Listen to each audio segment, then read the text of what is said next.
જો ઇન્સ્ટાગ્રામ અને ફેસબુક પર કે યુટ્યુબ પર જે રીલ આવે છે તેનું શેર કરવાનું ઓપ્શન બંધ કરી દેવામાં આવે તો કેવું લાગે?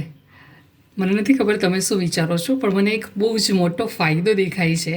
એ ફાયદો છે કે જે લોકો પોતે ડિરેક્ટલી વાત નથી કરી શકતા તે રીલ થ્રુ સ્ટેટસ પર મૂકે છે, ફેમિલી મેમ્બર્સના ગ્રુપમાં મૂકે છે, અને કોઈને કોઈ રીતે મને એવું લાગે કે એ એક જાતના ટોન્ટ છે જે ક્યારેય નહીં કરવું જોઈએ. તો મને ફાયદો લાગે છે કે જ્યારે આ શેરનું ઓપ્શન બંધ થઈ જાય તો જે વગર કહીએ મન દુઃખ થઈ જાય છે ને, તે મન દુઃખ ફક્ત ને ફક્ત આવી રીલ શેર કરવાથી, સ્ટેટસ પર મૂકવાથી, ફેમિલી ગ્રુપમાં કે પર્સનલી પણ કોઈને મોકલવાથી ખરેખર મન દુઃખ થાય છે. રીલ શું કહેવા માગતી હોય, તમે શું કહેવા માગતા હોય, અને જેને શેર કરો છો એ શું એને સમજશે, બહુ જ મોટો ફરક હોય છે. તો મારા અનુભવ પરથી ફક્ત એટલું કહેવા માગીશ કે આવું કોઈને કહેવા માટે ક્યારેય શેર નહીં કરો.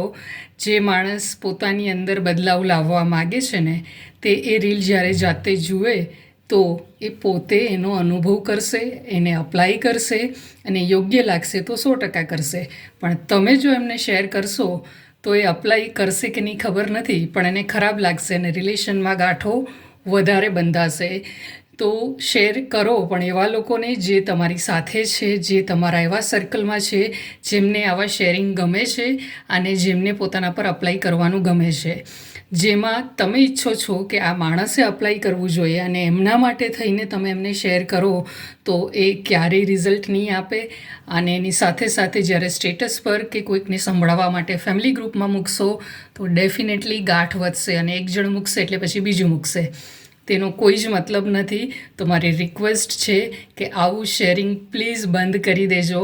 ફક્ત એવા લોકોને શેર કરો જે તમારા જેવા છે અને તમારી જેમ પોતાની લાઈફ પર અમલ કરવા માટે કરે છે, અને જે રીલ ખરેખર એવી છે કે જેનાથી કંઈક ફાયદો થઈ શકે છે.